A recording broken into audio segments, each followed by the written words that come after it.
ဘောဘေးအန္တရာယ်ကိုတော်တန်သင့်ခံစားလာရတဲ့နိုင်ငံပဲဖြစ်ပါတယ်။ဒီခဲ့တဲ့2024မှာလည်းမကြုံစဘူးအလဲပိုင်းဒေသမှာရည်ကြီးခဲ့ပါတယ်။အခုနှစ်မှာလည်းအင်အားပြင်းငလျင်ကိုဆက်လက်ခံစားခဲ့ရပါတယ်။ဒါဟာလည်းမန္တလေးတိုင်းမှာအထူးအများဆုံးပဲဖြစ်ပါတယ်။ဒီပညာတက်ပညာအားနည်းမှုကြောင့်ခုလိုအဖြစ်ဆိုးတွေကြုံခဲ့ရတယ်ဆိုတာမမှားနိုင်ပါဘူး။ယခုလက်ရှိအခြေအနေကိုကြည့်ချင်းဖြင့်မြန်မာနိုင်ငံဟာငလျင်တန်ကိုဆက်လက်ခံစားရနိုင်တဲ့အခြေအနေမှာရှိနေပါတယ်။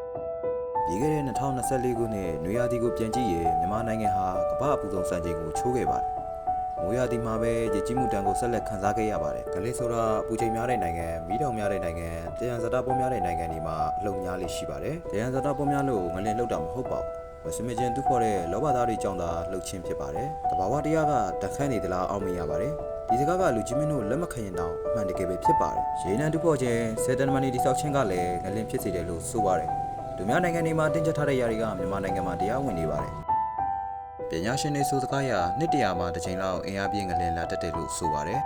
။အထူးသဖြင့်မြန်မာနိုင်ငံမှာပဲငလျင်ပြည့်၍၃ခုရှိနေတာပါ။စကိုင်းပြည့်၍ပြင်ကဘောပြည့်၍နဲ့ကြောက်ချမ်းပြည့်၍လည်းရှိပါတယ်။ဒီထဲမှာစကိုင်းပြည့်၍ကကဘာမှာထင်ရှားတဲ့ပြည့်၍ပဲဖြစ်ပါတယ်။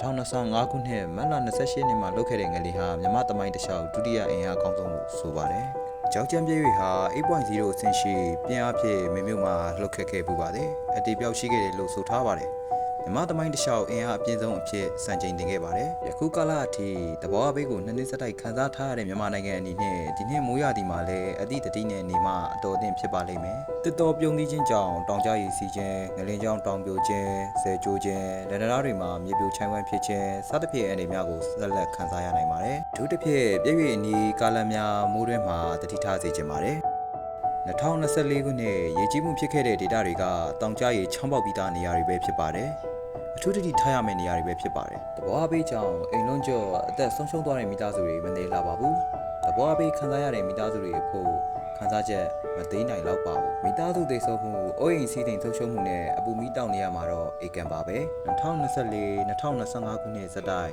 မြန်မာနိုင်ငံဟာတဘောအဘေးကိုနှစ်နှစ်စက်တိုက်ကြုံတွေ့ထားရတဲ့နိုင်ငံပဲဖြစ်ပါတယ်။တဘောရရာကြီးအဖက်ဖက်ကပျက်စီးနေတဲ့နိုင်ငံအဖို့2026ခုနှစ်မှာတော့အကောင်းဆုံးဖြစ်ဖို့ရာမျှော်လင့်ပါတယ်။ဟုတ်ကဲ့အဆုံးထိကြည့်ရှုပေးတဲ့တယောက်ချင်းဒီတိုင်းကိုကျေးဇူးတင်ပါတယ်။